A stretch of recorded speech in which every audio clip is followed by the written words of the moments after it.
Ma visite chez le médecin. Je m'appelle Emma. Aujourd'hui, je vais chez le médecin en Suisse. Je suis un peu nerveuse. Je téléphone pour prendre un rendez-vous. La secrétaire me demande mon nom et ma date de naissance.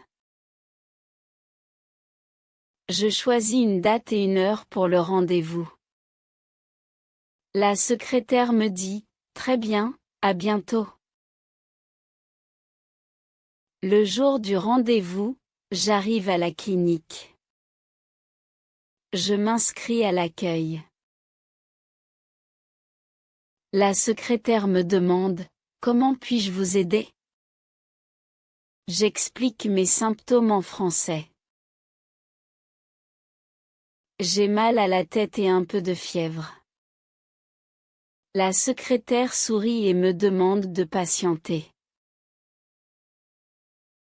J'attends dans la salle d'attente. Il y a des magazines et des affiches sur les murs. Le médecin m'appelle enfin. Je rentre dans le bureau. Le médecin me demande comment je me sens. Je réponds, je suis fatiguée et j'ai mal à la tête. Le médecin écoute et prend ma température. Il me donne des conseils et une ordonnance. Je le remercie et sors de la clinique. Je me sens soulagée et contente. Ma première visite chez le médecin en Suisse se passe bien. Question simple. Comment s'appelle la narratrice?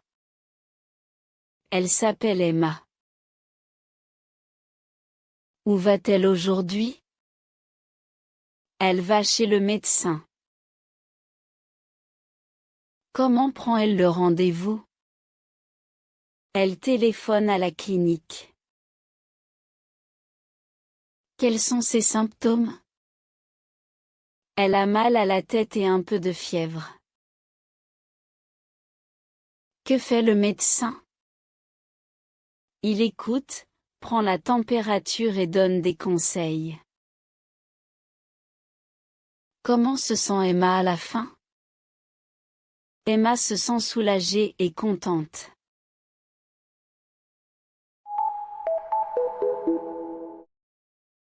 Merci d'avoir écouté mon histoire jusqu'à la fin. J'espère que vous avez aimé ce moment avec moi. Aller chez le médecin peut être stressant, mais c'est important. C'est aussi une bonne façon de pratiquer le français. Et vous? Avez-vous déjà visité un médecin? Écrivez votre réponse en commentaire. Améliorez votre vocabulaire. Le médecin. La clinique. La secrétaire. Le rendez-vous. La date de naissance. La salle d'attente. L'affiche. La température. Le conseil. L'ordonnance. Le symptôme. La fièvre. La fin. Merci d'avoir regardé.